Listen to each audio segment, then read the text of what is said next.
Hvala. Naj vam jaz predstavim še moje sogovornike na tej okrogli mizi. Mogoče bi najprej moram pa na žalost opravičiti našo direktorico Evo Treven, generalna direktorica Direktorata za kakovost na našem ministrstvu, Ministrstvu za javno upravo, namreč je zbolela. Pač to se zgodi, mi smo prilagodljivi in nekako prevzamemo tudi njeno vlogo, tako da upam, da bomo združili moči, pa mi tudi dobro izpeljali to razpravo. Sicer imam tudi jaz že malo še vedno šibek glas, sem bila prejšnji teden tudi jaz bolna, ampak veste, jaz jo nisem okužila, sem bila doma, tako da ona ima druge težave, mogoče še hujše, tako da ji vsi želimo, ne, in ji pošiljamo, bi rekla, lepe pozdrave, da bo čim prej okrevala. Tako da naslednji je dr. Til Rozman, moj kolega, vodja sektorja za kakovost predpisov in razvojno načrtovanje. Izvoli, Til.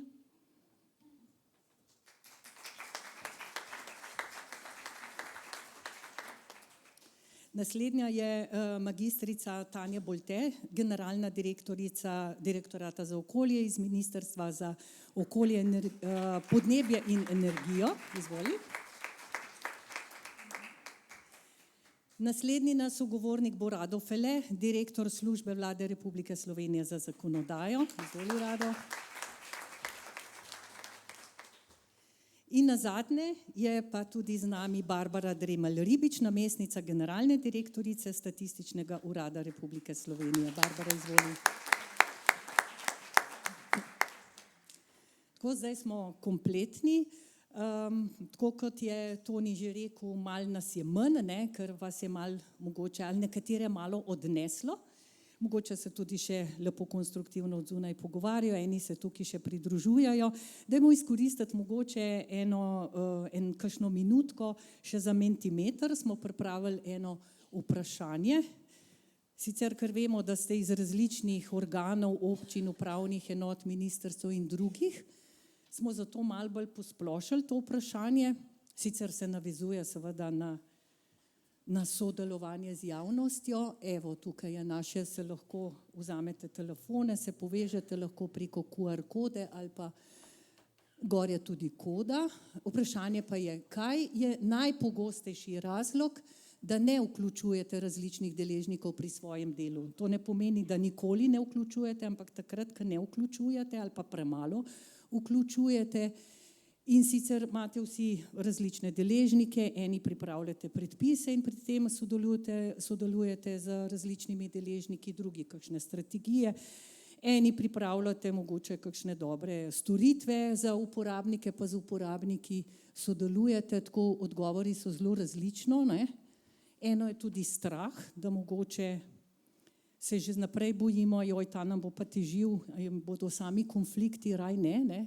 Eno imamo, da nimamo ravno kompetenc za sodelovanje z različnimi deležniki, ne. Eno pomanjkanje časa, zaenkrat tale kar raste rdeča. Potem tako je odločilo vodstvo, ne, tudi to se mogoče kdaj zgodi, ali pa lahko je nič od naštetega, imate pač ene druge razloge. Tako da zdaj, če nas je, koliko nas je dobrih 100, jaz sem bila včasih tudi na Statističnem uradu, pa smo rekli, da stopnja odgovora bi bilo pa le fajn, da bi bilo tam okrog 50%, a ne, Barbara? Ne? Sicer včasih pade tudi pod to, ne? Pa se potem statistiki znajdejo na drugi način, da izboljšajo kakovost. Tako da 20, 25, 32, še malo bom počakala, da bo bolj reprezentativno, a ne?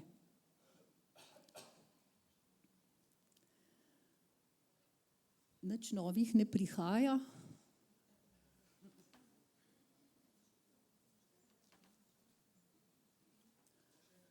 No, pa bomo pol vseeno, mogoče zdaj pomanjkanje časa, ne, temu bomo danes tudi posvetili pozornost, ne, ali je res potrebno, da hitimo na začetku, pa a je to dobro, ali mogoče na začetku vseeno malo več časa posvetimo tudi temu sodelovanju, pa je kakovost predpisov boljša, pa je kasneje mogoče toliko boljš uporablja tak predpis ali pa tudi toliko hitreje se potem sprejme nek predpis. Kaj pa moji sogovorniki, imate kakšen komentar na tole? Til? Jaz sem očitno edini nevljuden, pa sem s telefonom tukaj, tako da sem se lahko tudi vključil v tole anketo, pa se prepoznam v tem sredinskem rdečem stolpcu. Če sem pa prav slišal, pa mogoče, da bi se QR koda še enkrat dala, da bodo lahko mogoče kolegice pa kolegi, ki se še niso pofočkali, mogoče bomo pol dvignili odzivnost. Ja, žal ne bo šlo. Pardon. Žal ne bo šlo. No, ampak nič hudega.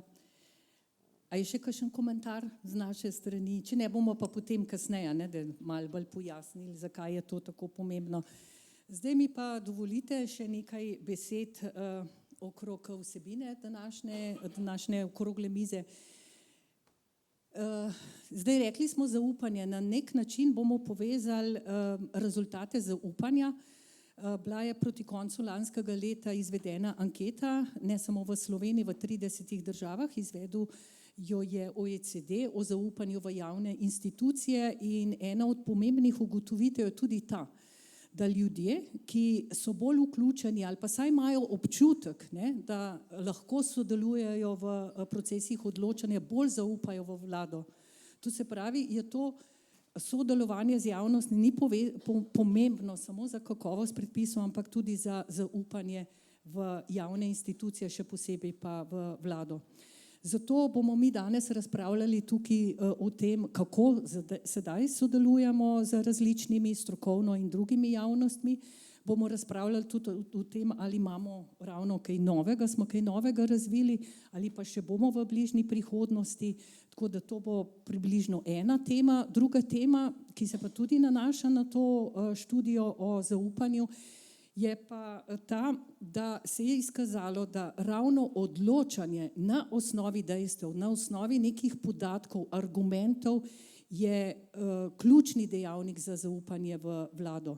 In zato bomo danes tudi mogoče malo podebatirali o tem, ali imamo podatke, kaj z njimi delamo, ali imamo dovolj analitičnih sposobnosti in znanj. Zdaj, ko smo pa že pri znanjih pa sposobnostih, vljudno vabljeni tudi na našo stojnico v Upravne akademije, kjer boste dobili vse informacije o programih, usposabljanj in pa tudi izpitih. Pokazali vam bodo tudi, kako se prijavite preko tega portala EUA, ampak tudi tam imajo Mentimeter, mogoče bodo bolj zanimivi in boste lahko tudi tam odgovarjali predvsem na neko vprašanje, in sicer, kaj so po vašem mnenju najpomembnejše veščine javnih uslužbencev za prihodnost. Mogoče ste tudi kaj o tem debatirali že dopoldne, ampak kaj vi mislite, da so najpomembnejše veščine? Tako da vljudno vabljeni danes ali pa tudi jutri, da se oglasite na naši stojnici. Zdaj bi pa jaz za začetek kar povabila Tila, da nam posreduje ta uvodni nagovor, bi rekla, sicer je bila mišljena Eva Treva, naša generalna direktorica, sem vesela, da lahko Til vskočil in vam bo lahko predstavil, kaj se lahko naučimo iz rezultatov raziskave o zaupanju v javne institucije. Til, izvoli. Hvala, Geni. Eto, spoštovane udeleženke, udeleženci, kolegice, kolegi. Zdaj, ja, kot je Geni povedala, naše generalne direktorice danes ni, tako da uporabniška izkušnja vaša ne bo čisto enaka, kot če bi to, kar bom zdaj jaz povedala Eva, pa vseeno. Zdaj, preden začnemo, se pravi, s to razpravo na našem panelu, in da torej ne pademo čist in media res v tematiko, ki jo bomo obravnavali, bom podal jaz nekaj iztočnic, ki povezujejo področje oblikovanja javnih politik in pa predpisov z področjem zaupanja.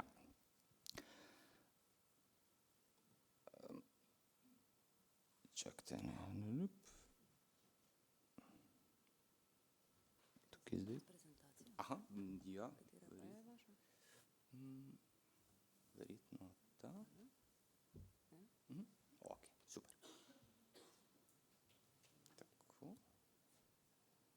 Tako, ok. Se pravi, zdaj, Organizacija za gospodarsko sodelovanje in razvoj, OECD, že od leta 2021 dalje izvaja raziskavo o zaupanju v javne institucije. Ne gre za še eno v vrsti raziskav, na to temo, ampak gre za, če rečem, raziskavo, tisto najkompleksnejšo, najobsežnejšo, najpopolnejšo raziskavo, ki obravnava ta zapleten odnos med zaupanjem in demokratičnim javnim upravljanjem. Raziskava kot taka res temelji na enem kvalitativnem in pa kvantitativnem raziskovanju, tehnikah, narejena je na velikem vzorcu, konkretno za Slovenijo na 2019 anketirancih, in omogoča tudi mednarodno primerljivost. Kot je Geni povedala, 30 držav je sodelovalo v njej. Zdaj, zaupanje kot tako je seveda temelj demokratičnega javnega upravljanja in v Sloveniji je opredeljeno tudi kot zaupanje v javne institucije kot eden izmed kazalnikov za doseganje ciljev iz te krovne razvojne strategije, se pravi strategije razvoja Slovenije 2030. S tem, ko se je Slovenija pridružila OECD-jevi raziskavi, in sicer leta 2021 še ne, se je pa tej zadnji, ki je bila pretežno izvedena v letu 2023, smo vsi pridobili eno možnost izjemnega vpogleda v to, kaj so tisti ključni dejavniki zaupanja v javne institucije v Sloveniji, in torej, kaj si ljudje mislijo konec koncev o delu vseh nas, ki delamo v javnem sektorju. Če povemo drugače, sami sebi smo nastavili ogledalo, zdaj s podobo v ogledalu se verjetno ne gre prepirati, pa tudi če nam ta, kot bomo videli pozneje, morda ni najbolj všeč. Ampak vsekakor smo pa zdaj vsaj ugotovili, kaj so tisti ključni dejavniki, preko katerih se lahko gradi oziroma nadgrajuje zaupanje v bodoče. Kolegice in kolegi, ki prihajate iz ministrstev pa iz vladnih služb, ste verjetno z vsaj delom teh rezultatov, ki jih bomo na kratko prikazali, že seznanjeni preko medresorskega usklajevanja vladnega gradiva. Prejšnji teden je bila tudi OECD delavnica na to temo v Ljubljani. Za vse ostale bo pa verjetno nekaj novega, domnevam pa, da ne prav posebej presenetljivega. Uvodoma bi želel še izpostaviti, da je raziskava kot taka javno objavljena, 10. julija letos je bila objavljena in je dostopna na spletni strani OECD, kot tudi na spletni strani MJU-ja. Raziskava ima preko 150 strani zares gostega besedila, polnega podatkov in informacij, zato bom jaz v tem mojem res kratkem izvajanju predstavil zgolj nekaj ključnih ugotovitev oziroma spoznanj. Zdaj, prva ugotovitev vsekakor je, da je v Sloveniji zaupanje v čisto vse javne institucije, oziroma lahko rečemo kar institucije, nižje od OECD povprečja. Torej, vse, kar se meri, smo v Sloveniji nižje od OECD povprečja, ki je označeno z rumenim kara znakom. Konkretno, najvišje zaupanje v Sloveniji je v sočloveka, in sicer 58%, s temu sledi zaupanje v policijo 52% ter v sodstvo 41%. Če pogledamo drugo skrajnost, drugi pol, torej kje pa je najnižje zaupanje, v Sloveniji je, glede na te podatke raziskave, najnižje zaupanje v politične stranke 14% in pa v medije 26%. Zaupanje v vlado, državno upravo, občine oziroma občinske organe je nekje vmes. Konkretno v vlado 28%, v državno uradništvo 30%, v organe občin pa dobrih 35%. Druga ugotovitev je, ki izhaja iz raziskave in bi jo želel posebej izpostaviti, da je v Sloveniji zadovoljstvo z javnimi storitvami 66%, z izobraževalnim sistemom pa 57%, kar je popolnoma enako, kot je OECD povprečje. Torej, zadovoljstvo z upravnimi storitvami, da rečem, pač je primerljivo z OECD povprečjem. Precej podpovprečno pa je zadovoljstvo z zdravstvenim sistemom, konkretno v Sloveniji. 35% anketirancev je tako odgovorilo, kar je pod 52%, ki predstavljajo OECD povprečje. Zdaj, tretja ugotovitev, ki izhaja iz raziskave, je pravzaprav odgovor na izhodiščno vprašanje naše, to pa je, kaj se lahko naučimo iz te OECD raziskave. In sicer naučimo se lahko to, kaj so in kje ležijo ključni dejavniki zaupanja v javne institucije. Zdaj, kar se tiče zaupanja v vlado, je prvi dejavnik ta, da vlada oblikuje odločitve na podlagi dejstev, dokazov, številk, če želite, analiz, študij in podobno. Drugi dejavnik, ki je pomemben ljudem, je, da vlada uravnoteži medgeneracijske interese in da je tudi sposobna kompleksnega odločanja oziroma odločanja o kompleksnih tematikah. Tretje pa je to, da vlada jasno predstavi in skomunicira učinke svojih politik oziroma, če želite, reform. V zvezi z zaupanjem vlado je v Sloveniji pomembna tudi ta ugotovitev, da obstaja precejšen medgeneracijski razkorak. Torej, zaupanje mladih pod 30 let je povsod nižje od zaupanja starejših od 50 v vlado, tudi v Sloveniji je ta razkorak 17 odstotnih točk, na OECD ravni pa 7. Glede ključnih dejavnikov zaupanja v občinske organe velja izpostaviti, da so ključni trije, in sicer prvič to, da je glas občank in občanov pri odločanju o zadevah iz občinskega oziroma lokalnega pomena slišan. Drugi je ta, da so zadovoljni z upravnimi storitvami, in tretji je, da so različni interesi ustrezno upoštevani in uravnoteženi. V zvezi z dejavniki zaupanja v državno upravo, in ta bo zadnji, obljubim, da ne bom preveč govoril, je kot najpomembnejše treba izpostaviti zadovoljstvo ponovno z upravnimi storitvami, potem to, da so uporabniki oziroma prebivalci obravnavani pravično in nediskriminatorno v postopkih, ko se znajdejo pred državo. Tretji je legitimna uporaba osebnih podatkov in četrti je ta, da so odločitve sprejete na podlagi dejstev, dokazov, številk, analiz. Zdaj, kot je že Geni uvodoma tudi izpostavila, povsod, tudi v Sloveniji, obstaja zelo jasna korelacija med zaupanjem prebivalcev in med odprtostjo procesa odločanja. Se pravi, bolj kot so ljudje imajo občutek, da so vključeni v postopek odločanja, da imajo možnost izjaviti se, da je njihov glas slišan, močnejše je zaupanje. In drugo, povsod velja tudi ta korelacija med zaupanjem in pa med percepcijo prebivalk in prebivalcev, da so politike oblikovane na podlagi dejstev, dokazov, številk, se pravi ta evidence-based. Kot že rečeno, raziskava je javno dostopna, bi pa izpostavil, da bo predvidoma v mesecu oktobru, in sicer verjetneje v drugi polovici kot pa v prvi, objavljena tudi posebna poglobljena študija za Slovenijo, ki bo še bolj natančno poglobljeno analizirala dejavnike za Slovenijo. Mi na MJU bomo seveda področje skrbno spremljali še naprej. Že sedaj pa vemo, da bo ta poglobljena študija, ki bo v oktobru objavljena, vsebovala tudi določena priporočila za državo. Ta se bodo nanašala na to, da naj bo zaupanje cilj politike. Priporočila se bodo nadalje potem tudi nanašala na področje se pravi teh dnevnih stikov med državljani in upravo.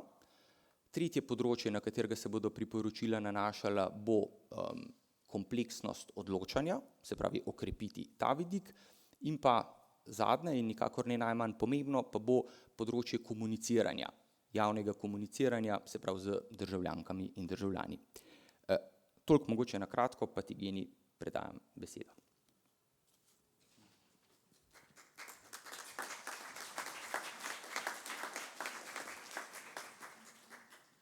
Najlepša hvala, Til.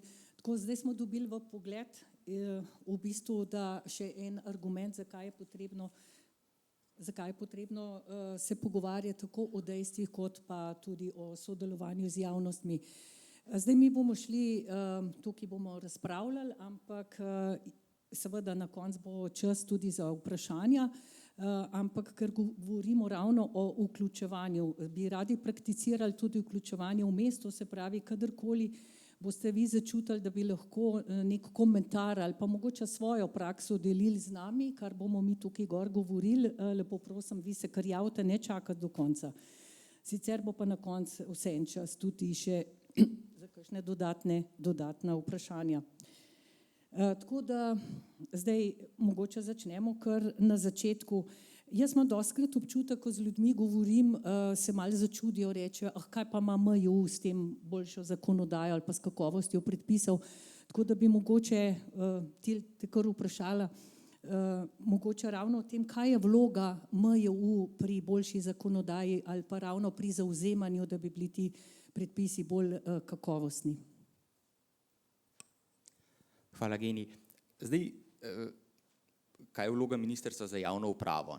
Zakon o državni upravi pač našteva, pa se opravičujem za bolj tak birokratski odgovor, pa vendar upravna področja, ki sodijo v pristojnost posameznih ministrstev in področje boljše zakonodaje in odprave administrativnih ovir je eno izmed področij, ki sodi v pristojnost Ministrstva za javno upravo.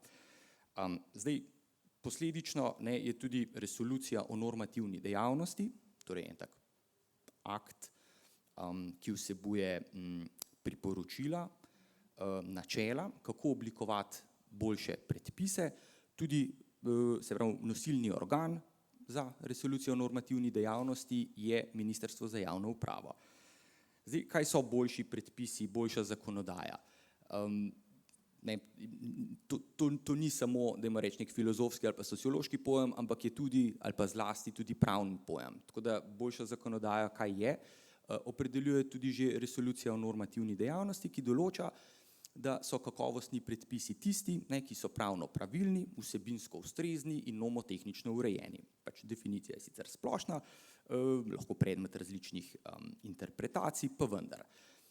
Takšna definicija je v bistvu precej tudi skladna s tem, kaj kot boljšo zakonodajo razume Evropska unija.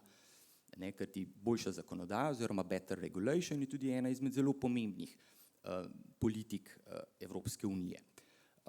In sicer nekako gradi na 3 ključnih stebrih, tudi Evropska unija, kar se tiče boljše zakonodaje, in to je prvič, da je zakonodaja dovolj enostavna in brez nepotrebnih administrativnih ovir, da je v procesu njenega nastajanja bila vključena javnost, torej vse relevantne javnosti, in da temelji spet na dokazih, dejstvih in podobno.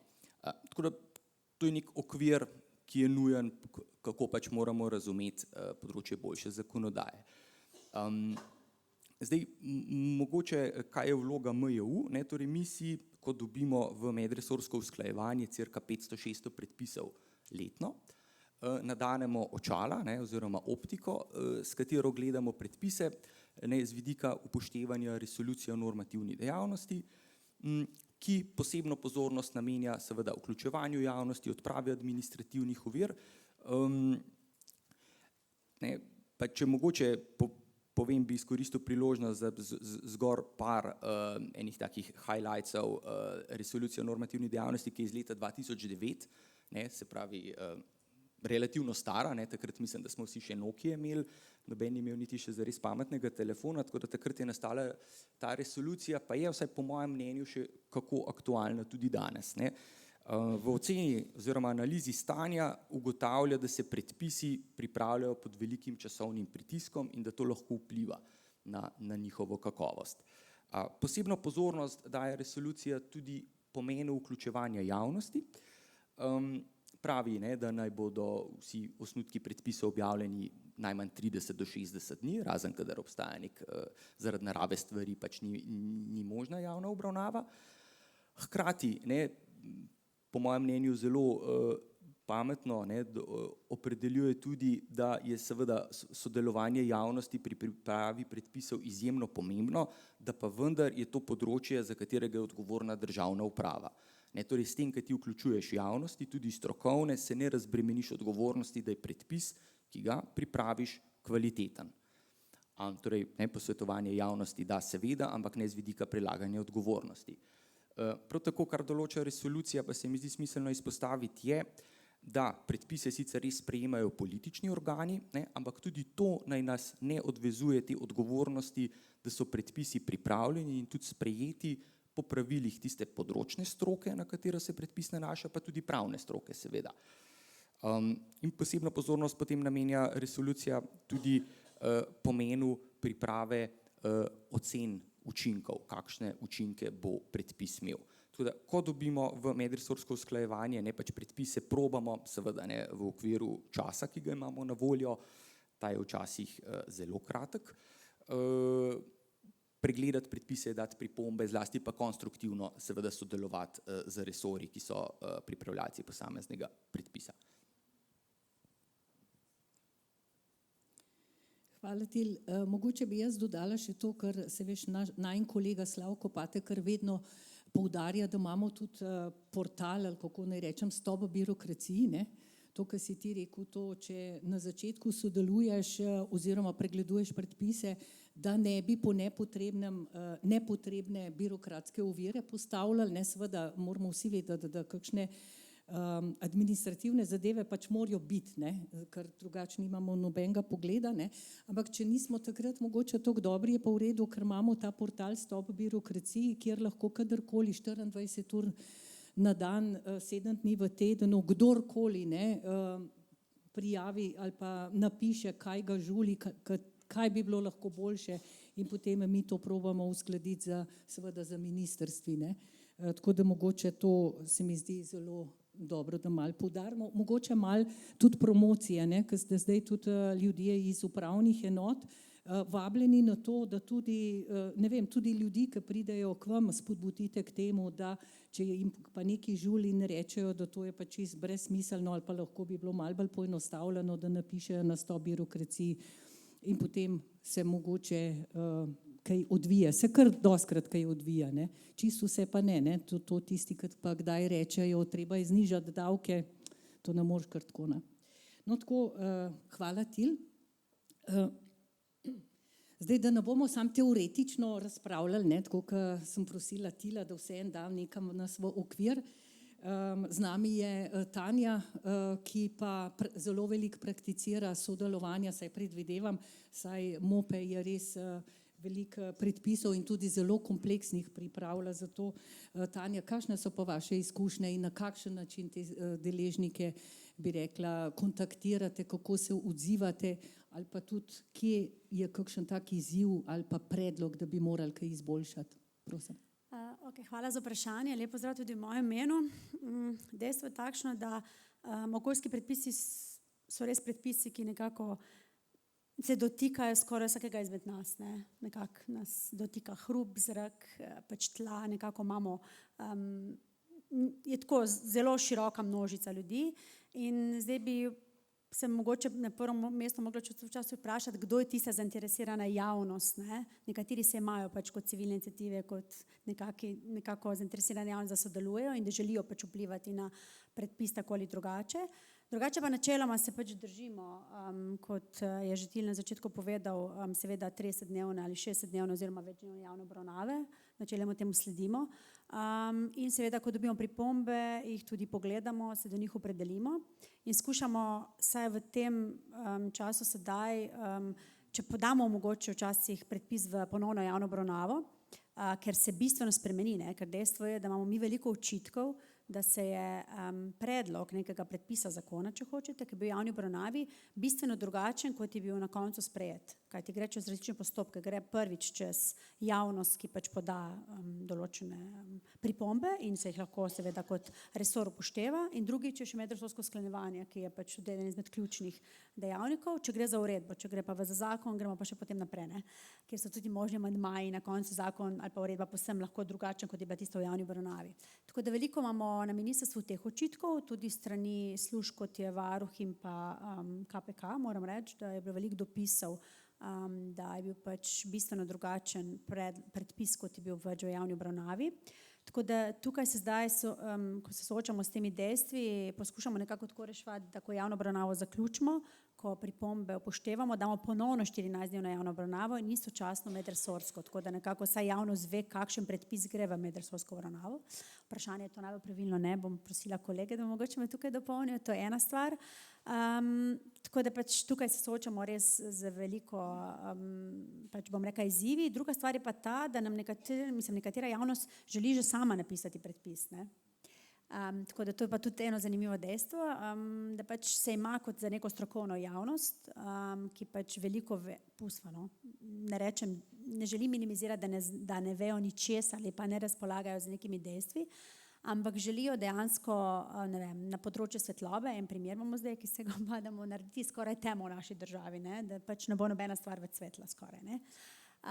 Pustimo, ne, vsi vemo, da imamo pač določena pravila igre, tako infrastruktura, ki recimo, ampak okoljski predpis je to, no, se mogoče sam zelo na kratko bom, ki pač pove, nekaj je varno, ne, kaj mora biti zaradi varnosti osvetljeno, oni pa menijo pač, da je to konec in tako da v bistvu imamo tudi takšne primere, no, ki nam oni pripravijo predpis in pa zahtevajo, da skoraj takšen predpis v celoti tudi sprejet.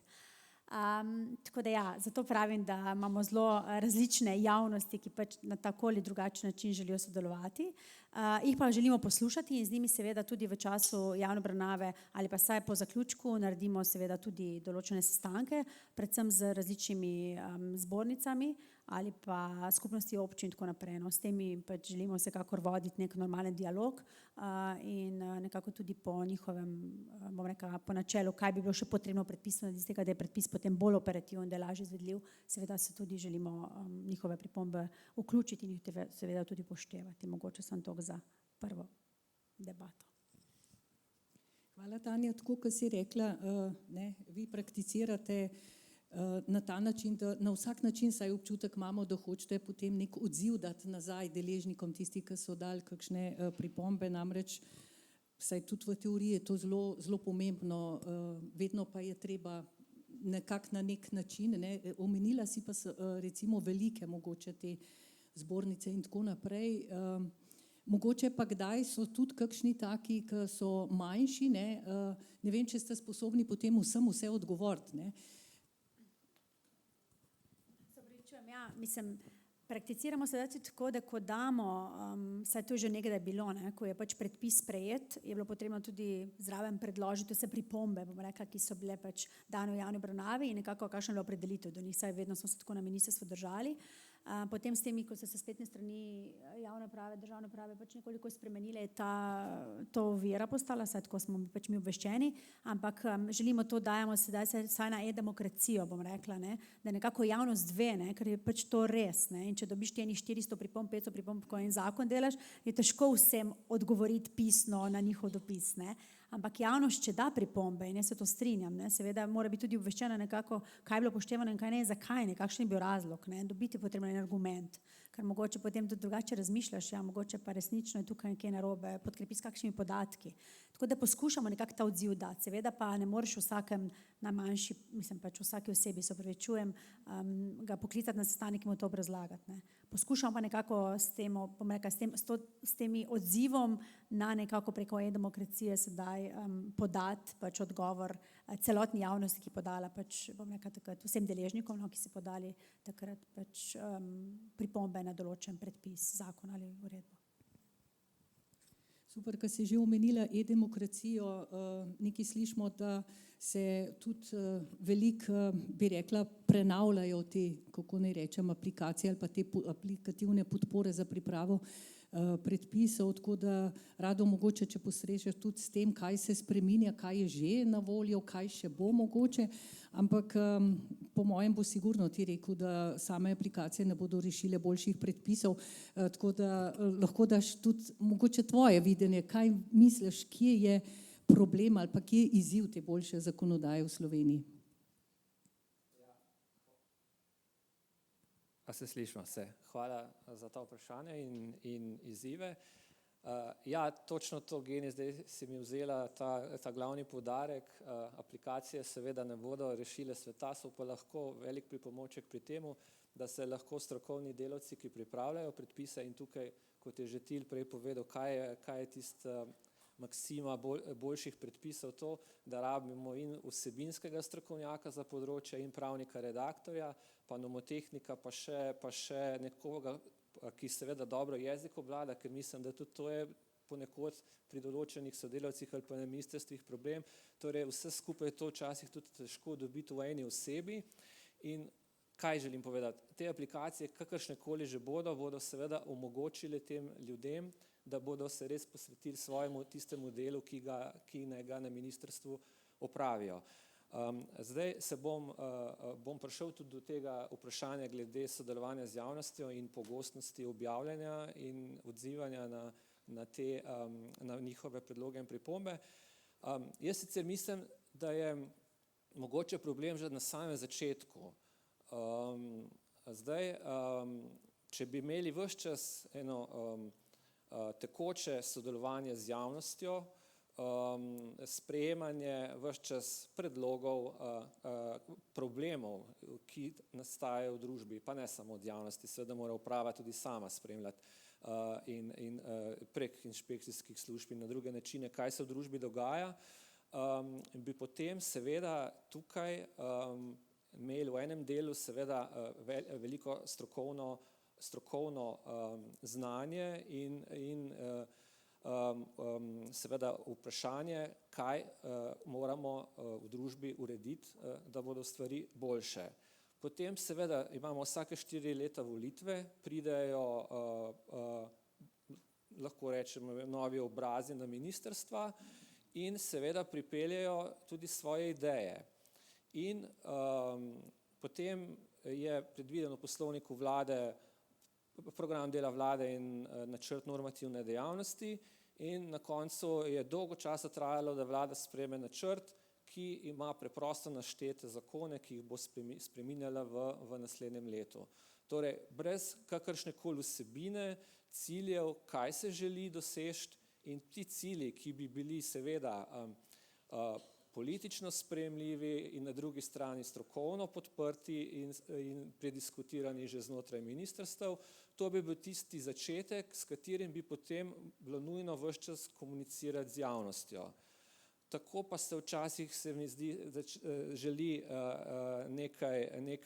nekaj oziroma celo tako bi rekel. Vtis imam, da v bistvu, to bo zdaj ena trditev, ko bo mogoče malo čudno izpada, ampak vtis imam, da preveč komuniciramo z javnostjo na napačen način, v napačnem času.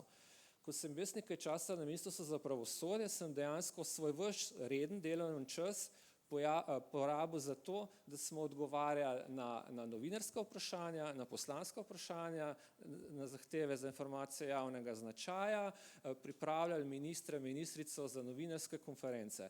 Torej, velik del svojega časa smo namenili temu, da smo komunicirali z javnostjo, ampak s predpisi smo se pa ukvarjali v bistvu, bom rekel, v tistem času, ki bi moral biti prost čas, pa sem bil direktor direktorata za organizacijsko zakonodajo. Zato, ker prej cel ljubi dan ni bilo časa za to, da bi se dejansko ukvarjali s predpisi. In tudi to me je presenetilo, da je glavni razlog pomanjkanje časa. Danes sem šel gledati ta števec, kršitev resolucije v smislu 30-dnevnega objavljanja na spletu. Saj to dejansko bi pa, če nimamo časa, bi pa lahko eno verzijo objavili na spletu, pa bi rekli, rok teče, pa bomo imeli saj tukaj eno kršitev manj, pa nas ne bojo tam na pranger dali. Dejansko je tukaj res veliko izzivov od tega, a smo dovolj strokovno ekipirani, podkovani. Potem je seveda družbene razmere se tako hitro spreminjajo. Danes je resolucija še vedno zelo aktualna. 15 let bom pravkar imela, ni se spremenila, še v tem času kar eden redkih aktov, ki se ni spremenil v 15 letih, zelo aktualna, opozarja tudi na to, da moramo aktivno sodelovati v procesih priprave in sprejemanja EU predpisov. Potem je seveda najprej pa tisto ključno vprašanje, ki ga je treba tudi politiki povedati, da predpis ni vsemogočen in da ni vedno rešitev ali pa praviloma ni rešitev problemov v družbi, ampak je tisto skrajno sredstvo, ki ga uporabimo, ko z drugimi orodji pač ne uspemo doseči določenih učinkov. Tako da, kar se tiče tega sodelovanja z javnostjo, od začetka do konca in seveda večkrat, poslovnik pravi najpozneje takrat, ko se pošlje predlog zakona na vlado, ampak ravno iz te raziskave je vidno, ne, koliko je pomembno nekako dobiti partnerski odnos z deležniki v družbi. Vem, da je to težko, vem, da je to grozno naporno, zato ker je težko prepričati že prepričane, ampak tistih pa, ki v bistvu v javnosti, ki sploh ne danes v teh množičnih medijih, ki sploh ne sprejmejo v bistvu nikakršnega argumenta, tistih itak nima smisla prepričevati, ne? Pa takih ni malo, ne? Samo tukaj smo lahko uspešni pri teh, ki pač seveda potrebujejo to, da vsaj ta odziv oziroma da vidijo, da so slišani. Zdaj pri nas na službi zakonodaje v okviru informatizacije procesov, v okviru e-zakonodaje, kot se imenuje ta informacijski sistem, ki se razvija in se je financira tudi z načrta za okrevanje in odpornost, tako da nas tudi roki vežejo in bomo se morali potruditi, da bomo najpozneje do konca leta imeli to razvito, potem pa prihodnje leto šli tudi naprej v produkcijo.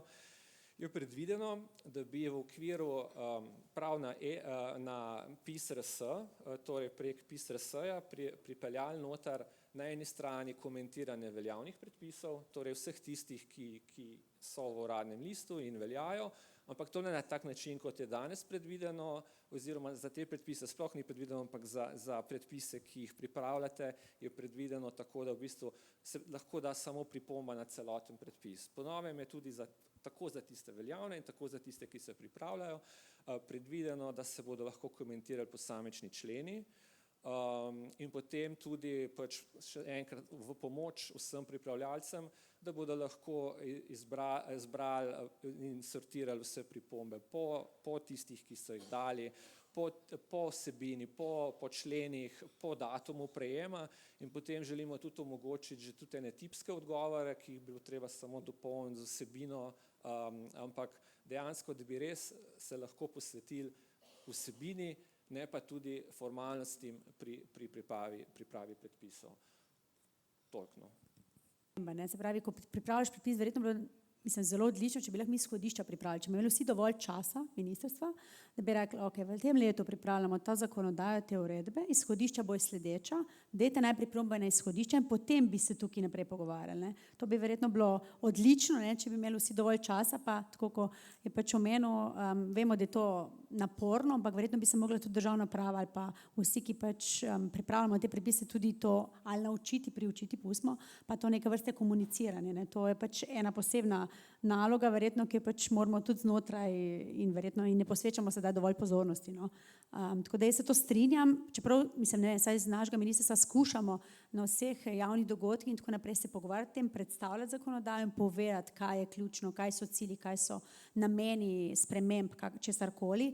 Tako da se mi zdi, ne vem, jaz sem danes že na 3, tako da sem sigurno vseh isto povedala. Tako da skušamo že prek tega, tudi, bom rekla, tega procesa nekako peljati, da je javnost obveščena, da jih pozovemo, da dajo pripombe, ne, in da sodelujejo in da nekako pripravimo skupaj neke akte, ki bojo nekako razumljivi in da bojo pač zaživeli nekako naprej. Ne to, mogoče pa samo še to, da imamo tudi znotraj državnih organov, pa se verjetno se vsi soočamo s temi, tako kot je rekel pač Rado, bom rekla, nekako v eni osebi nimaš vsega, nimaš pa dovolj oseb, da bi sodelovali pri enem predpisu, ne. Strokovci, mi nekako sodelujemo tako strokovni in pa štab in pa pač bom rekla pravnik, ne, zraven, da nekako že skuša tudi pravniki razumeti, ne samo vece pa klicaje popraviti na koncu, no, tako da ima neka pike, ampak dejansko že strokovno sodelovati zraven, ne, ker je to zelo pomembno, ampak je pa res, ne, da nam manjka kadrov, no, in to je pa naslednji problem, s katerim se bomo verjetno slej ko prej soočali in s tem težavam, tako da hvala. O kadrih bomo mogoče še mičkeno kasneje rekli, Rado, hotel si še nekaj reči, izvoli. Ja, mogoče se prej nisem dovolj jasno izrazil glede tega načrta normativne dejavnosti. Moral bi biti 4-letni, ne, za cel mandat, ne, in če bi noter imeli izhodišča pripravljeno, potem se ne bi vlada danes pred iztekom mandata potrjevala izhodišč za spremembo zakonodaje, ne, kar se zdaj trenutno dogaja. In potem dejansko je to v določenem delu zguba časa. Je pa tudi tako, to, kar je Til prej predstavil, ne, če smo videli, tudi mediji imajo zelo slabo podobo v javnosti. Takoj, ko se v medijih pojavi naslov, na Ministrstvu za okolje, podnebje in energijo pripravljajo nov zakon, energetski zakon recimo, vsak najprej pomisli, kako nas bo to po žepu udarilo, ne? Elektrika se bo podražila, ne? Vedno ljudje, ne vem, Slovenci sploh, no se mi zdi, pa tudi slabe informacije sprejemamo, pa tudi, če niso slabe, jih nekako razumemo kot slabe. Tako da to je vse skupaj povezano, no? In s stalnim komuniciranjem bi bilo seveda mogoče lažje, drugače, razumem pa, da za to ni časa, ne, ker je preveč vsega. Še Til, jaz sem hotela samo še to dodati, to, kar govorimo zdaj, vedno smo v cajtnotu, bi rekli, ne? Ampak hočem reči samo, dodala bi argument, lani mislim, da je deloval tisti strateški svet oziroma strokovni svet za kakovostno javno upravo, ali kako se je že temu reklo, ne? In tam so bili tudi zunanji strokovnjaki in vsi so začeli s tem, ne? Kaj bi kakovosti predpisov ravno program vlade. Ampak program vlade, ko pride, ne? Ko začne mandat za 4 leta, ne? Potem pa program vlade za 1 leto in potem normativni program. Da to je tudi ena vrsta sodelovanja z javnostjo, zato da bi deležniki takoj vedeli, aha, to leto bodo to pripravljali, ne? To je že tudi nekaj, ne? Da začnejo oni tudi mogoče kaj organizirati, so pripravljeni, čakajo na sodelovanje, tako da v to podporo. Til, izvoli. Bom hiter, samo na to, kar Rado si rekel, glede načrta normativne dejavnosti, bi zgolj delil eno izkušnjo. Ene 2-3 tedne nazaj smo bili na študijskem obisku Finske, kjer je bila ravno tudi to ena izmed tem, ki se nam je predstavila v kabinetu predsednika vlade tam. In nam je bilo, se mi zdi zelo zanimivo, no, kako resen je normativni načrt tam. Prvih 100 dni nove vlade je namenjeno izključno temu, da se pripravi pač ali koalicijska pogodba, ne, oziroma načrt normativni tudi, ki je priloga temu in se ga potem držijo popolnoma. Tudi ko se jim zgodi COVID, ne, še vedno normativni načrt ostaja v veljavi. Če ga želijo spremeniti, je potrebno ponovno koalicijsko usklajevanje, kar je včasih lahko težavno, in je to, se pravi, pač nekaj, kar imajo potem tudi državni uradniki vedno pred očmi, da vedo, kaj so tiste politične usmeritve, ne, in to seveda ni samo našteti zakoni, ampak ravno obratno, zakoni sploh niso našteti, gre za to, kaj se želi doseči, kaj so cilji, zdaj v katerem zakonu bo to določeno, je popolnoma ločeno vprašanje, no, ampak se mi zdi, da je Finska ena izmed držav, ki ima marsikaj zelo dobro urejeno, funkcionira v praksi in lahko služi večkrat kot nek dober zgled, no, zgolj to sem hotel dodati. Prejle smo rekli, kako so pomembna neka dejstva, ne? To se pravi argumenti, pa naj bo to za ocene učinkov ali karkoli. Z nami imamo namestnico generalne direktorice statističnega urada. Se mi zdi, da seveda statistični urad je eden od najbolj mogoče pomembnih virov podatkov, s katerimi lahko tudi ministrstva razpolagajo. In Barbara, sprašujem te, kako pravzaprav sodelujete z ministrstvi? Ali je tudi razumevanje podatkov mogoče zdaj kaj boljše? Ko sem res včasih na statistiki, smo se tudi dostikrat pogovarjali z uporabniki in smo jim probali dopovedati, kaj pravzaprav ta podatek pomeni. Kako je zdaj to sodelovanje, kaj pravzaprav, kakšne podatke vse zagotavljate in kako je zdaj to sodelovanje z ministrstvi? Izvoli. Ja, hvala za vprašanje in lep pozdrav tudi v mojem imenu. Zdaj, ministrstva so za nas eden od zahtevnejših uporabnikov, ki dosti dobro poznajo načeloma naše podatke. Imamo z njimi različne načine sodelovanja, nekako detektiranja njihovih potreb. Eden od dolga tradicija, ki jo imamo, recimo več kot 40-letna, je, da imamo za različna področja statistične sosvete. Tam je, trenutno jih imamo 22, okrog 400 zunanjih deležnikov in med njimi so številni predstavniki ministrstev. In to je neka platforma, kjer ne samo, da predstavljamo kakšne analize, predstavljamo novosti pri podatkih, ampak preko katere potem tudi zbiramo te potrebe po podatkih, a ne. V okviru te potem delovne skupine, ker včasih je dejansko zelo težko določiti, kaj točno se zahteva, recimo, kjer je točno podatki, je možno dodatne delovne skupine ustanoviti, ker se tudi potem več institucij, več ministrstev včasih vključi, da se določijo potem neke podatkovne potrebe, ki so potrebne potem naprej pri odločanju. Seveda sodelujemo včasih tudi v kakšnih medresorskih delovnih skupinah, ki jih ministrstva ustanovijo in se tam tudi prikažejo določene potrebe. Neposredno nas seveda včasih tudi kontaktirajo. Precej delamo seveda tudi na izobraževanju, potem ministrstev. V letošnjem letu smo recimo prvič uvedli kot neko izobraževanje državnih sekretarjev, kaj lahko statistika ponudi, kje lahko pridemo nasproti. Mogoče ena posebnost, ki je, Slovenija je vseeno članica Evropske unije, kar nekaj politike se seveda potem tudi na evropski ravni določa. Mi imamo potem na evropski ravni v okviru Evropskega statističnega sistema del komisije, se pravi naš ta Eurostat, Statistični urad Evropske unije, in predvsej v bistvu teh potem generalnih direktoratov, ki določajo politiko na EU ravni, prihaja na delovne sestanke in tudi prek tega v bistvu potem pridejo neke zahteve po podatkih, ki bojo podpora potem pri odločanju. Predvsem v zadnjih letih ugotavljamo, da se dejansko že, ko se oblikuje politika, razmišlja tudi o tem, da bojo na voljo ustrezni podatki potem za spremljanje, za nadaljnje odločanje. Tako da ne samo zdaj, da pač predstavniki hodijo, tudi mi se aktivno vključujemo, ko se že pripravlja politika na evropski ravni, da se ustanovijo potem ustrezni viri, ker zdaj, če so potem potrebe po nekih podatkih na zelo nizki ravni, potem stroškovno ni učinkovito, da bi recimo statistični urad šel v zbiranje, ampak se za ta namen potem ustanovijo neke evidence, neki administrativni viri. To so precej pomemben vir, recimo statistični urad uporablja več kot 200 različnih administrativnih virov in evidenc. In seveda takrat je zelo pomembno, ko se vzpostavljajo, da se deluje tudi statistični urad, ne samo s tem znanjem, izkušnjami, prvi registri, recimo, ko so bili ustanovljeni, centralni register prebivalstva, poslovni register Slovenije in seveda register teritorialnih enot, so registri, ki jih je ustanovil statistični urad in so bili kasneje potem predani upravljanje. In predvsem vedno skušamo pač zasledovati ta moto, da če se že podatki zbirajo, da se zbirajo enkrat za več namenov.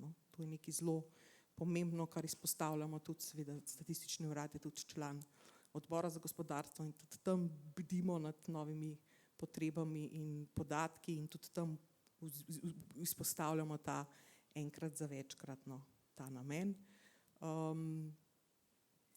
To v bistvu na te več načine, seveda delamo tudi na opismenjevanju potem, kako podatke uporabljati, proaktivno komuniciranje, to je nekaj, kar je zlasti v zadnjem letu zelo pomembno, da če že vemo, da bo pri določenih podatkih neko odstopanje, da probamo naprej vse pojasniti, naprej, ne potem recimo gasiti požarne kasneje, ko pridejo vprašanja. Hvala. Še nekaj imam, sigurna sem, da ministrstva včasih potem želijo, da naredite najbolj kar cele analize, se včasih je bilo tudi kakšne take izkušnje so bile, najbolj, da statistični urad nima take kapacitete, da bi cele analize delali, ampak vse, lahko pa postrežete s kakšnimi podatki, da jih drugi lahko bolj natančno obdelajo. Tako je, ja. Zdaj, kar se tiče podatkov, ki jih lahko posredujemo ministrstvom, vladi, so to vedno agregirani podatki, so to statistično zaščiteni podatki, niso zadovoljni, seveda. Sploh v zadnjem času se mi zdi, da se tudi na ministrstvih krepi ta analitičen del in moramo včasih tudi informacijskega pooblaščenca poklicati na pomoč, da dejansko dopovemo ministrstvom, da ne morejo priti do mikropodatkov, predvsem do osebnih podatkov. Je pa seveda možnost nekaj analiz, seveda lahko tudi statistika pripravi, predvsem pa kadrovsko nismo dovolj podprti, da bi tako podrobne analize lahko delali redno. Je ena od vladnih služb, Urad za makroekonomske analize in razvoj, ki ima raziskovalni status in ki precej uporablja potem naše mikropodatke. za pripravo določenih analiz. Predvsej je sodelovanja tukaj tudi z akademsko sfero, z različnimi fakultetami. Zdaj tukaj seveda statistična zakonodaja že pozna ta dostop do podatkov za razvojno-raziskovalni namen, pozna ta dostop do teh podatkov tudi Zakon o varstvu osebnih podatkov.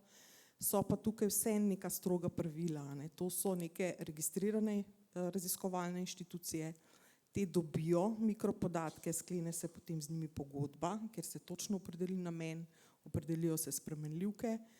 Vsak raziskovalec, preden pride do teh podatkov potem v nekem varnem okolju, mi pravimo temu varna soba recimo, mora podpisati izjavo o varovanju podatkov in tudi te raziskovalne inštitucije, ki potem predajo analize, rezultate analize naprej ministrstvom, lahko predajo zopet samo agregirane in zaščitene podatke.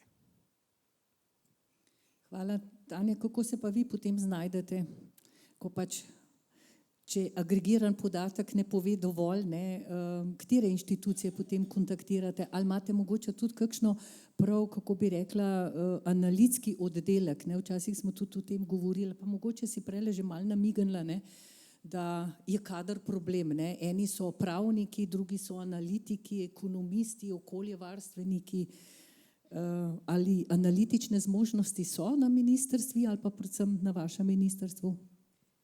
Ja, hvala za vprašanje. Ja, agregirani podatki nam kot na ministrstvu nič ne povedo, ne, ker dejansko je potem važno, kaj so tisto mikropodatki, ne, ki so ključni. Okay, tukaj imamo Agencijo za okolje Republike Slovenije, ki sodeluje z statističnim uradom. Nujno je samo, da pač, to smo že imeli pred časom, ne konflikt, ampak pač neko nerazumevanje, ampak smo ga rešili. Seveda ključno je, da pač skupaj podatke prečistijo, tako statistični urad kot agencija, da so končni kumulativni podatki isti. Ker ne more imeti statistika drugačen končni podatek, ne vem, 260, na Agenciji za okolje pa 650, izmišljujem, ker vse pač gre potem naprej na Eurostat in pač mora biti podatki, ne, izračunani na enak način, metodologija mora biti ista, mislim pač vmes, tako da to smo pač reševali skupaj statistiko.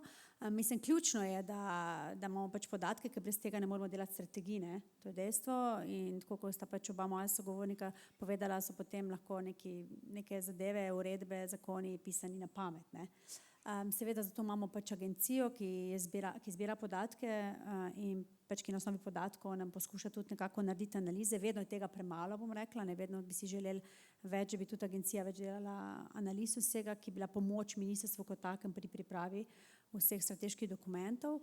Ampak ok, se trudimo ali pa damo pač zadevo včasih tudi ven delati, da nam kakšna druga inštitucija, univerza pripravi. Je pa res, da na osnovi tega lahko potem tudi, bom rekla, konkretno poveš, se konkretno odzoveš na pripombe javnosti in tako naprej, ne, ali pa pač nekako pokažeš, kaj je dejstvo, da si prišel na koncu takšnega, ne vem, strategije ali pa karkoli, ne. Ja, kadri je pa pač, ne vem, verjetno se, vem, da ni to namenjen ta okrogla miza temu, ampak verjetno se vsi soočamo v tej sobi z kadrovskimi težavami, ne, ko imamo razpis, včasih je bilo 60 kadrov ali pa še več, ne, in si z veseljem prebral CV in si se pač odločil, kjer ga bo zbral. Zdaj pa pač nekje na 10 smo, ne, če pač pridejo in pač skoraj ena in isti se ponavlja, ampak ja, ok, to je pač verjetno problem celotne Slovenije in pa celotnega Evropske unije ali pa ne vem kaj, karkoli bi že rekla, ne samo našega ministrstva. Delati je potrebno seveda več s kadri potem, ne, ker nekako bi bila želja statskega ministrstva ali pa statskega, da pač dobiš nekako, ne vem, nekoga, ki je že pač nekako izdelan in ki pač lahko prične z delom takoj, ne, to je dejstvo. Mislim seveda tudi odvisno, kakšno delovno mesto razpisuješ, ampak ja, nekako se trudimo, da skupaj nekako pridemo do nekega kadra, ki potem na koncu je kos vsem tem, bom rekla, pripravi ali zakonodaj ali pa strateških dokumentov. Je pa dejstvo, da je okolje specifika mogoče, no, tako bom rekla, in nažalost, no, pač tam, kjer smo tako vsi, tako da mislim, da drugače verjetno, kot na državni upravi ali pa na, mislim, na MJU ali pa na SVZ ali pa na statistiki, pač vsi imamo iste težave. Tako da ja, mislim, ključi so pa podatki, no, in samo zanimivo je, kako podatke lahko na drugačen način pretira potem javnost, iste, bom rekla, iste, ne. Isto številko, iste mikropodatke, kako pridemo na koncu do različne interpretacije. In tukaj bi se mogoče samo na kratko navezala na pač ta, koliko je nezaupanje javnosti, ne. Nezaupanje javnosti, ne vem zdaj, kako smo prišli do tega, verjetno vsi skupaj, ne, smo, mislim, nezaupanje javnosti izredno veliko, ne, v vsako analizo, ki jo naredi državni organ, ki lahko, recimo tukaj izpostavljam Agencijo za okolje, ki pač za nas dela, ki je pač ni politična institucija, ki ni na trgu, mislim na trgu, ne, deluje pa znotraj države, naredi analizo in vsi dvomimo v tisto številko. Ne, vsi bi rajši, da bo pač nek tujec prišel v Slovenijo in naredil, ker on bo pa bolj verodostojen, njemu bolj verjeli. Ne. Tako da mi imamo že tukaj težave, ne, kako z neki analizi, nekemu podatku pač verjeti, bom rekla. Ne.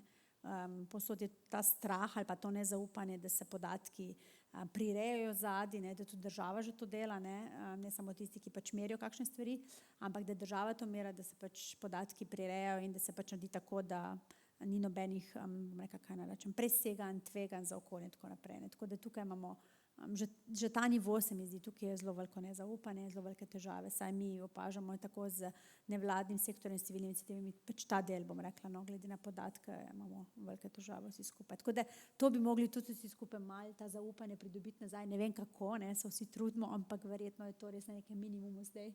In pač mislim, da je naloga vseh nas, no, da to nekako dvignemo. No. Seveda eno je pač ta odziv na predpise in tako naprej in pač poslušanje javnosti in jih vključevati v sam proces. Nekaj nam pa še verjetno tukaj not zmanjka, no, ne vem, in verjetno bi bilo tudi na tem potrebno nujno delati. Ja, Til, izvoli. Samo na to bi se navezal, kar je Tanja rekla, glede relativno nizkega nezaupanja v Sloveniji v javne institucije, glede na rezultate OECD raziskave. Zdaj dejstvo je seveda, ne, pač kot sem že uvodoma rekel, ogledalo je tako, ne glede na to, nam je podoba notri všeč ali ne.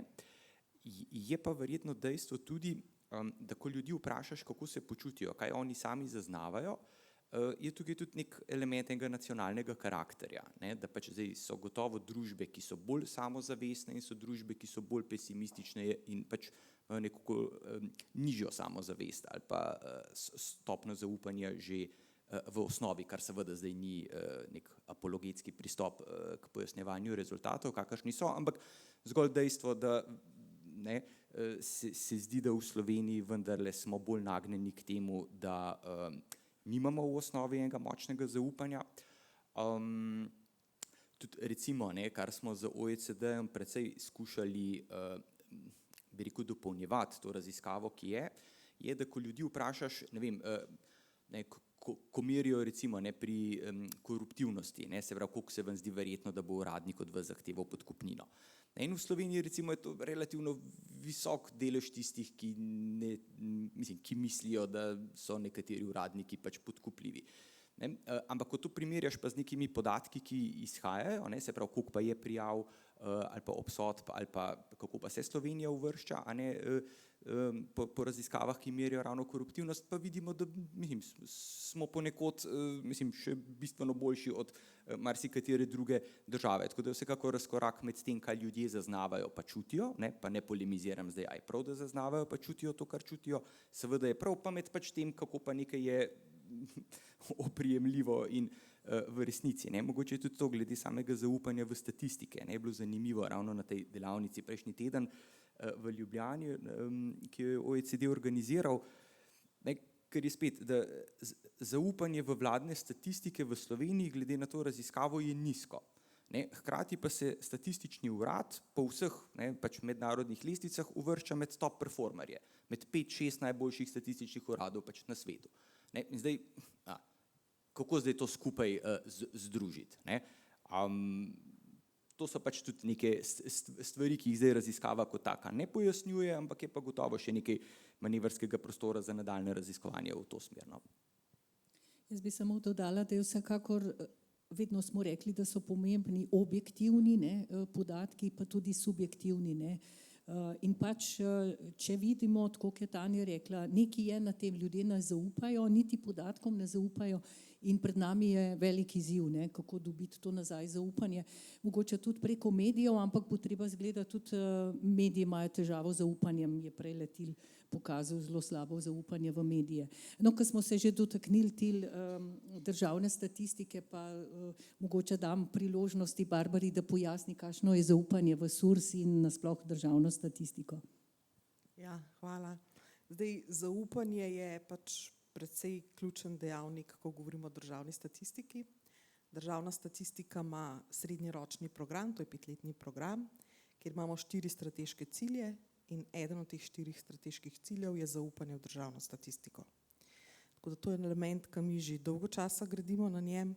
Zdaj seveda, če govorimo o državni statistiki, govorimo o podatkih, je seveda potem eden od elementov, ki je izpostavljen zaščita teh podatkov, potem neko varno informacijsko okolje, v okviru katerega mi te podatke pripravljamo, obdelujemo, potem je tukaj strokovna neodvisnost in predvsem je tukaj 15 načel kodeksa ravnanja evropske statistike, ki nekako postavljajo 3 področja. Eno je ta institucionalni okvir, v okviru katerega naj bi statistični uradi delovali, in tukaj so poleg zaupnosti, informacijske varnosti, strokovne neodvisnosti še potem neka nepristranskost.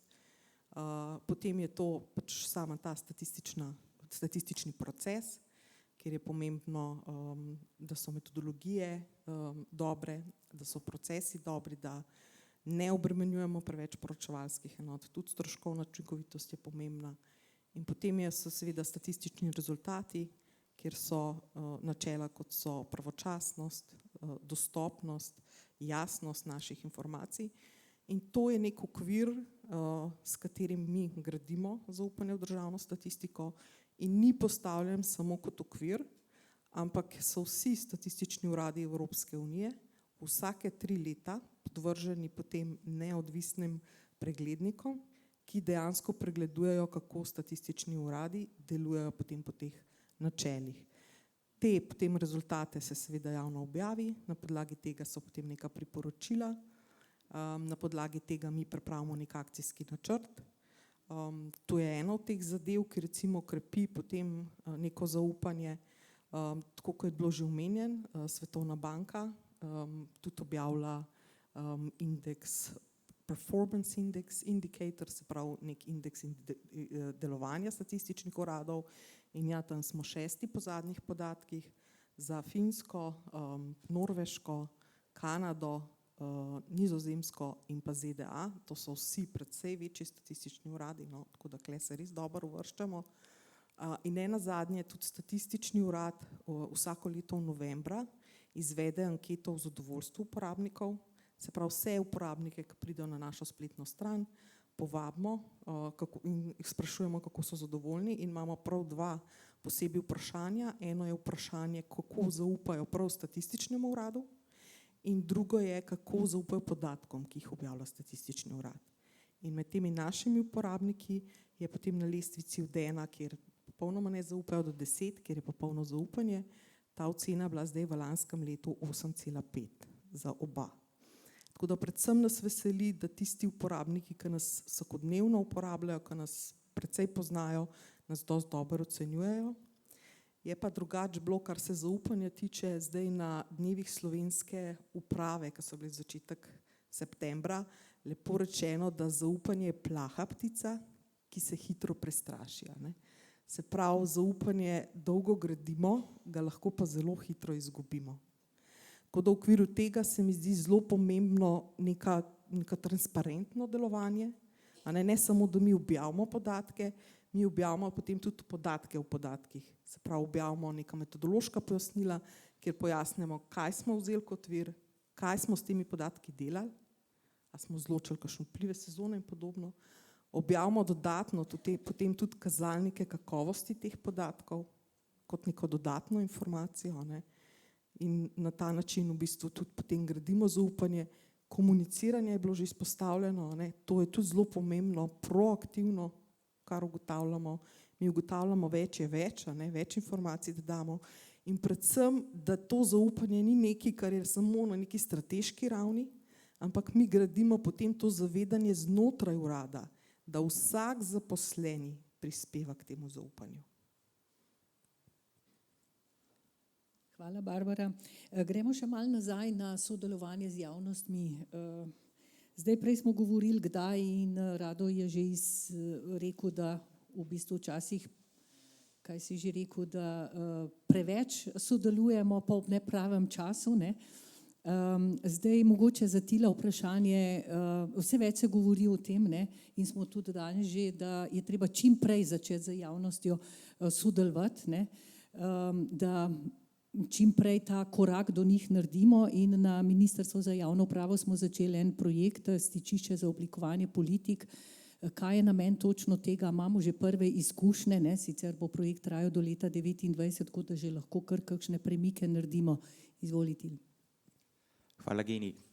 Drži, torej na Ministrstvu za javno upravo smo štartali z kohezijskim projektom Stičišče za oblikovanje politik, ki bo trajal do konca leta 2029. Zdaj ta projekt seveda ni zrastel iz nule, ampak gradi zlasti na znanju in izkušnjah dveh uspešno zaključenih projektov, ki smo jih vodili na Ministrstvu za javno upravo. En je Inovativen.si, kjer se je zlasti z enimi sodobnimi, kreativnimi, inovativnimi pristopi skušalo reševati konkretne izzive, ki so jih prijavljali kolegi iz javnega sektorja. In drugi projekt, iz katerega črpamo, da ima rečeno samozavest pa znanje, pa je Stop birokraciji, ki je bil prav tako uspešno zaključen in je, kot izhaja že iz samega imena, bil namenjen zlasti temu, da se je nekako odpravljalo administrativne ovire in se jih seveda še naprej. In je bil oblikovan tudi ta portal Stop birokraciji, ki si ga, hvala Geni, na začetku tudi omenila. Zdaj, torej, na temelju teh dveh projektov ne pa smo štartali novega Stičišče za oblikovanje politik, katerega temeljni namen je zlasti izboljšati kakovost oblikovanja politik in pa predpisov zlasti na način, da se ukrepi ravno ta začetna faza. Se pravi, še preden je dokument spisan od začetka do konca, pa se ga potem predloži v javno obravnavo pa medresorsko usklajevanje, že v predhodne faze želimo vključiti javnosti. Zakaj? Zato, ker so potem predpisi in politike, ki so oblikovani skupaj z naslovniki in pa tudi konec koncev z drugimi resorji, bistveno bolje implementirane, kot pa tiste, ki nastanejo, če malo pretiravamo, v enem slonokoščenem stolpu. Zdaj, včasih je vtis, kot da predpisi nastajajo in se mi zdi, da ta vtis ne vara vedno, nastajajo na nek način, ko ga pripravi ministrstvo, ali pa, ko rečem ministrstvo, je to kdaj zreducirano na človeka ali dva, da pripravite en osnutek predpisa, se potem predloži ga sami, ga pripravijo brez nekega hudih konzultacij z javnostmi, predloži se potem ta predpis v javno obravnavo za recimo 30 dni, pa včasih tudi to ne. Prejete pripombe so včasih, kot rečeno, vtis je takšen, zavrnjene niti ne nujno samo zato, ker bi, ali pa ne nujno zato, ker bi bile neutemeljene, ampak ker so konceptualno, nekako se ne umeščajo dobro v dokument, ki je že spisan. In zdaj, če bi bile te iste pripombe znane pripravljalcu že prej, bi bile lahko vključene, zdaj je pa že malo pozno. Okay. In se potem, se pravi, jih lahko zavrne. Potem se predpis oziroma predlog predpisa predloži v medresorsko usklajevanje, ki je včasih zares kratko. V tem medresorskem usklajevanju so včasih ravno zaradi te časovne naglice organi pristopijo, da pogledajo predpis res zelo ozko, izključno svojega področja, pa še to, če malo za šalo, malo pretiravam, dosti pa ne z funkcijo CTRL-F, iščeš ključne besede, ker imaš tako malo časa, daš potem odziv, predpis je sprejet, izkaže se, da je mogoče kakšna napaka notri, da ga je potrebno potem popravljati in potem se ga seveda popravi spet po popolnoma enakem postopku, kar pomeni, da je spet možnost, da se je še kaj notri prikradlo. Zdaj, s Stičiščem za oblikovanje politik želimo ta proces izboljšati, tam pač, kjer bomo lahko. Seveda zdaj s tem ne posegamo v resorne pristojnosti ministrstev pa resorno organiziranost državne uprave. Stičišče za oblikovanje politik ni neka nova samostojna funkcija s kakršnimi koli pristojnostmi, ampak zgolj projekt. Tako da to je en tak osnoven koncept, kaj želimo, kater kamenček v mozaiku želimo nekako mi nasloviti, pa ga izboljšati. Ko smo prej govorili o sposobnostih ali pa zmogljivostih naših sodelavcev, mogoče samo to, da ravno pri tem sodelovanju bolj na začetku trčimo v različne skupine deležnikov, ki mogoče z njimi na nek način ali težko sodelovati, ali jih težko razumemo, ali težko debato sploh voditi, ne.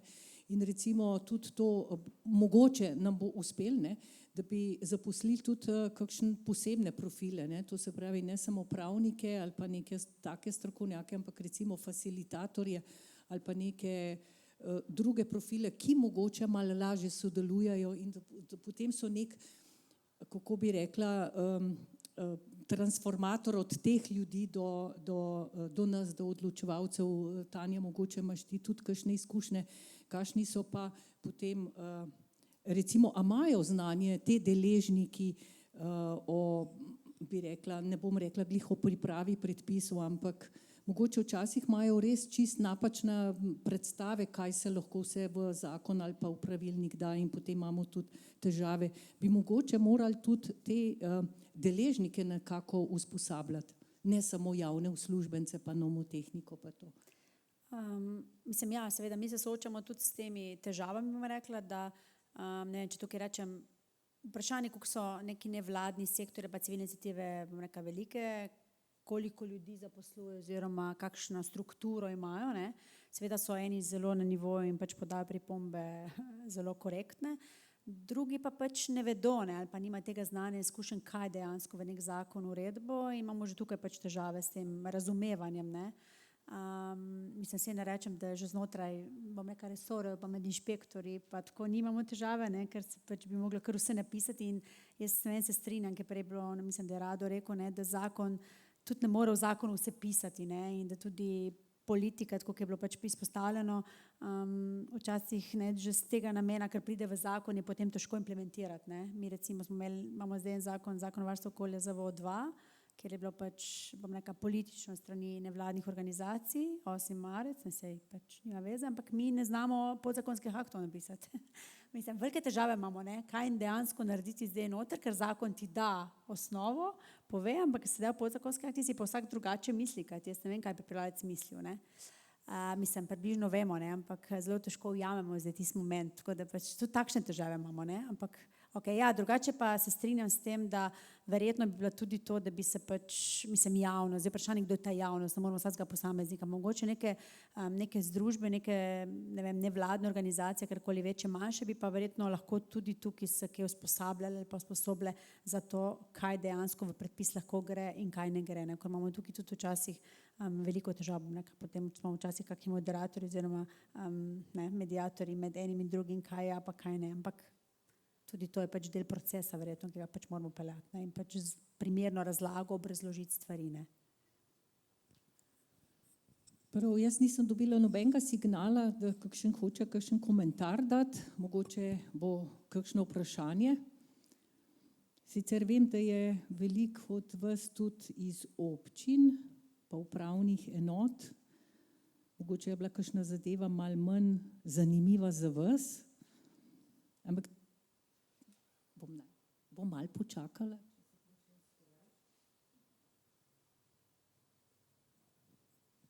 Zdaj, tako kot sem rekla, vemo, da je tudi veliko iz občinskih uprav, bi vseeno, bo mogoče bolj zanimivo, mi smo namreč na MJU dobili tudi eno pobudo, ne, da bi bili tudi občinski predpisi nekje združeni na enem mestu in nekako dostopni na lahek način, v neki e-obliki mogoče. Zdaj, kje pa smo s to pobudo, mogoče Rado, imaš že kakšen odgovor? Hvala. Zdaj, no, tisti, ki ste z občin, najbrž poznate, da je bila sprejeta uredba o registru upravnih aktov lokalnih skupnosti. Ta uredba je bila sprejeta na podlagi zakona o debirokratizaciji, ki želi vzpostaviti ta register. Zdaj, kot je bilo včasih mogoče tudi v začetku naše države, še smo nekako vsi pa so živeli od začetka do konca svojih dni na eni grudi, ne, je danes pač veliko več mobilnosti.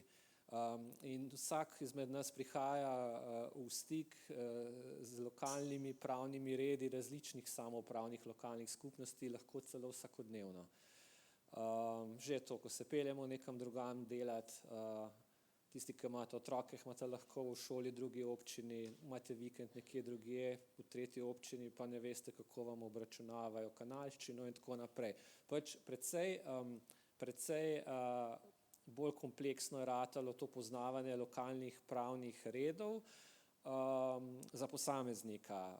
Povrh tega pa še seveda iz ustave izhaja, da si lokalne skupnosti uradno glasilo, v katerem objavljajo predpise, določijo same.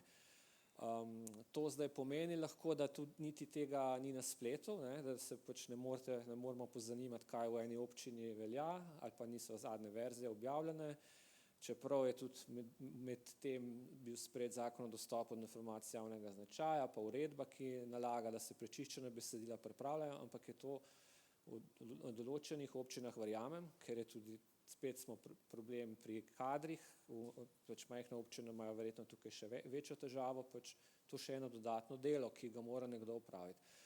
No, zdaj ideja je z tega registra, da bi podobno kot je pravni informacijski sistem Republike Slovenije na podoben način zbrali vse predpise lokalnih skupnosti v ta register, ki bi bil dostopen prek spleta, v bistvu čisto z enako obliko, kot je ta PIS-RS, torej v vsakem aktu, poleg naslova in kdo ga je izdal in je odgovoren za, in tudi kdaj je začel veljati, se uporabljati podlaga in na katere akte vpliva, ter uvrstitev v tematsko kazalo.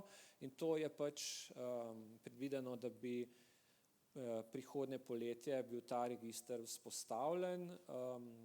Vzpostavlja se na javnem podjetju Uradni list ob sodelovanju naše službe. Seveda je pa zraven velik zalogaj, so prav prečiščena besedila, ki se do zdaj, kot sem rekel, kljub temu, da je uredba tako določala, marsikdaj niso pripravila in zdaj nastal kar velik problem, kako dejansko za nazaj pripraviti ta prečiščena besedila. Težave so tudi v lokalnih skupnostih, seveda o tem, ker pač strokovnjakov, ki tudi pišejo akte, ni toliko in so velikokrat te akti pripravljeni, bomo rekli, ne v skladu z nomotehničnimi smernicami, predvsem novele se včasih pripravljajo tudi opisno, ne na način poseganja v veljaven predpis in včasih potem niti se ne ve točno, kaj velja oziroma kako bi bilo treba to prečiščeno besedilo pripraviti. Zdaj druga ideja, ki pa ob tem je tudi, pa je trenutno v razmisleku tudi v medresorskem usklajevanju, da bi se spremenila tudi ustava v tem delu, da bi se vsi predpisi v tej državi, torej tudi tisti lokalni, objavljali v uradnem glasilu, Uradnem listu Republike Slovenije. Torej to je potrebna sprememba ustave, bi pa seveda bilo tukaj nujno treba povedati tudi to, da bi dejansko je to zvezano s tem, da občinam tem ne bi smeli nastati nobeni stroški z objavljanjem, ampak bi morali biti to za slehernega objavljalca oziroma izdajatelja predpisov brezplačno, ne pa tako, da se včasih tudi kdo sprašuje, ali bi pripravil nov predpis, ali bi pripravil novelo parih členov, ker bo to pač manj stalo. To bomo videli, kaj bodo rekli tudi politični odločevalci. V vsakem primeru register pa bo en velik pripomoček, ne bo seveda formalni pravni vir, torej v tem smislu, da bo tisto, kar bo noter pisalo, tudi veljavno v tem smislu, da se lahko nanj zanesete in če bo kakšna napaka, bo potem pač seveda veljalo tisto, kar je v lokalnem glasilu objavljeno, ne. Ampak v vsakem primeru se mi pa zdi, da bo to en velik pripomoček in tudi konec koncev prispevek k pravni državi in pač pravni državi na Slovenskem. Hvala. Je zdaj kakšno vprašanje se porodilo? Izgleda je tudi Rado zelo dobro odgovoril. Zdaj mogoče dovolite mi, ker smo že skoraj pri koncu, mogoče da par nekih sporočil bi rekla, saj kot sem jih jaz slišala iz te razprave, da z vami delim. Nekako jaz sem razumela tako, da Sodelovanje s strokovno in drugimi javnostmi je nujno. Nujno je iz več razlogov, da je večje zaupanje, da so tudi boljše rešitve. Slišali pa smo, da je treba pravi čas začeti in s pravimi, bi rekla, deležniki. Slišali smo tudi, da je potrebno sodelovanje in nasploh pripravo predpisov načrtovati, ne, treba je imeti program, treba je imeti tudi normativni načrt. Slišali smo, da je potrebno slišati, ne, to ne pomeni, da vsakmu ustrežeš, ampak saj slišati. Dostikrat sem jaz tudi slišala, saj v teoriji je tako, ne, da če so ljudje slišani, pa slišijo tudi drug argument, ne, potem na nek način lažje sprejmejo neko kompromisno rešitev, ki ni čisto tako, kot so si oni želeli, ampak saj ve zakaj, ne, ker mu je drug še povedal še kakšen drug argument. Tako da slišanost je zelo pomembna. Slišali smo tudi povratne informacije, so zelo pomembne. Mogoče na nek način tudi, da je potrebno okrepiti usposabljanje in ne samo mogoče državnih in pa lokalnih uradnikov. Mogoče, jaz sem prej vprašala na naši upravni akademiji, ali se kaj javljate oziroma iz občin, greste na usposabljanje, ki jih upravna akademija organizira. Nisem dobila ravno natančnega odgovora, tako da vabljeni vsi, ampak nekako smo ugotovili, da mogoče pa je treba tudi kakšno civilno iniciativo ali pa nekako usposobiti kdaj tudi druge deležnike, ne, ki so na nasprotni strani, da se bomo lažje razumeli. O kadrih nekako imamo zmogljivosti, zdržimo, ne, ampak fajn bi bilo, če bi mogoče imeli tudi še kakšne druge kadre, mogoče kakšne antropologe, facilitatorje, pa bi potem v teh zgodbah bilo lažje. No, slišali smo pa tudi zaupanje, ne samo v vlado, zaupanje v državno statistiko in nasploh v podatke in v študije je še vedno izziv in tukaj nas čaka še veliko dela vseh nas, da to zaupanje pridobimo nazaj in bo vsem tudi lažje. Najlepša hvala, hvala tudi mojim sogovornikom. Hvala. In vam.